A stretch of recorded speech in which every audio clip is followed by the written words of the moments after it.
going to talk briefly about this really weird thing that happened last night where this token, Gala, associated with a gaming ecosystem that uses crypto, the token Gala crashed all of a sudden. And the reason why it crashed is because on Binance Smart Chain, or BNB chain, it's confusing, Binance's blockchain, one of the pools containing Gala suddenly was injected with tons of new tokens that seemed to be printed out of thin air, like $2 billion worth of these tokens, which is not okay. So for a little bit, it looked like a rug pull. It looked like somebody printed out all these new tokens using and then just pumped them into the pool, taking out everything else on the other side of the pair of the pool. So meaning they were able to pump in these P-Gala, bridged Gala tokens, take out all of the BNB tokens, and then just like run away.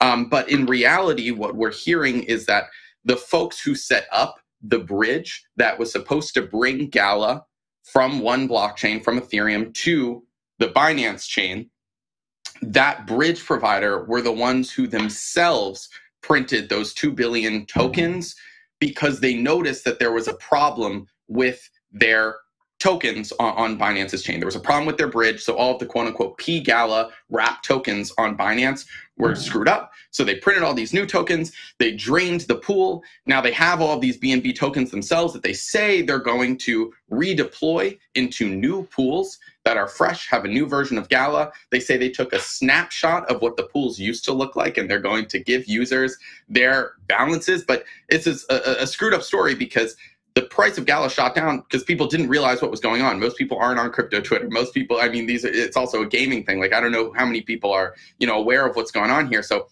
people started selling these tokens. They're saying, hey, stop using these old tokens. People are still doing it. They're losing money because there's still a market for these tokens while people are confused.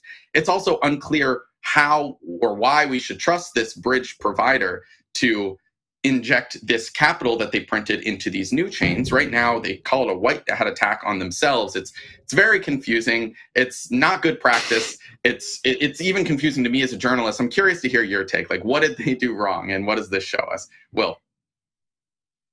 Yeah, I think it shows you how dangerous and tough it is to build decentralized finance applications. And when you start branching out into bridging, start branching out into games, you start bridging out to different networks, L1s, L2s, it just gets even more complicated.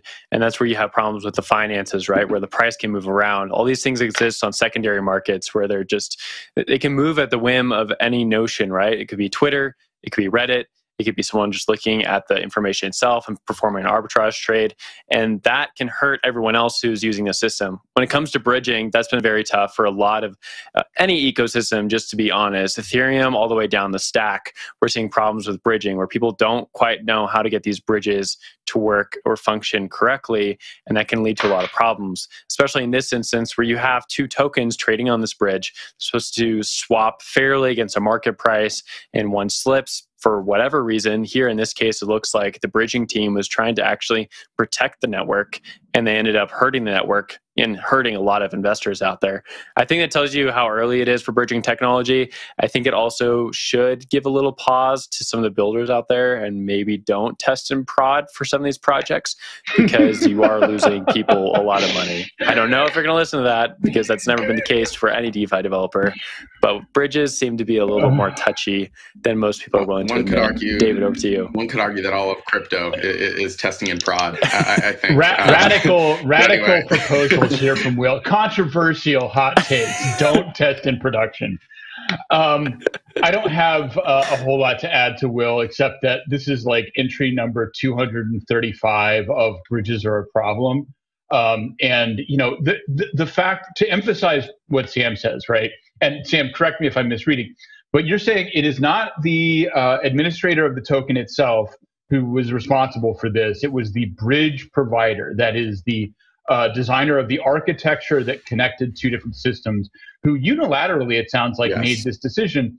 And so it drives home the point that the bridge has basically an undue amount of power in a lot of these situations, whether it's the power to fail or the power to intervene. And so essentially, I mean, a bridge is not that far from just being a whole other layer one that like connects these different systems, and you can do whatever you want if you're in control of that bridge. And so, I mean, there's not an answer. There's not like a counter argument. It's just that like this technology seems to have some serious problems.